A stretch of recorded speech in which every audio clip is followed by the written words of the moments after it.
Hello friends, welcome back. In this video, we will set up a React project, and the fastest way to set up a React app by scratch is by using generator.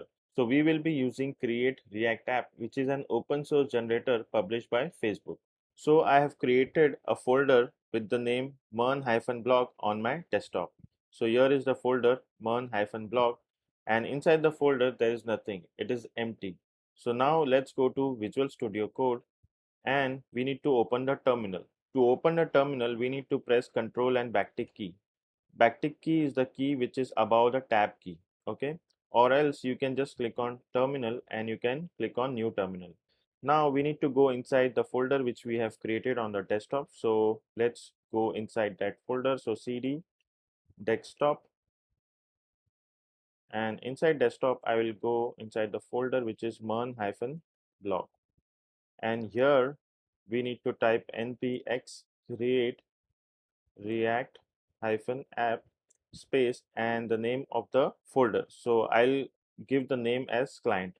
This is the front end setup, so I'm giving the name of the folder as client, and then we need to hit enter. So this folder will be created inside this folder which is called MERN-blog. So it will take some time. So here it is installing React DOM and React script.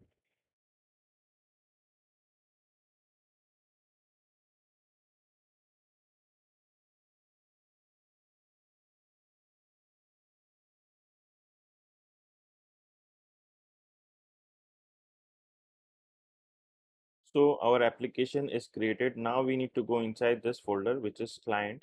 Okay, so let's click on open. So it is in the desktop.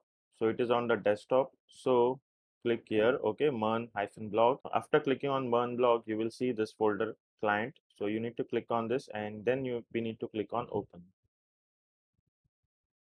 So now we are inside this client folder, and here as you can see we have two directories. One is public and one is source. So inside public directory we have a file which is called index.html, which is the entry point for our application. And then we have manifest.json, which is used for mobile phones. And then inside src folder we have app.js component, which is the root component for our application, and we also have app.css, as well as we have app.test.js. So we are not going to use test in this course, as testing React project is beyond the scope of this course. So this is how we have set up our React project. So this is it for this video, and I'll see you in the next video.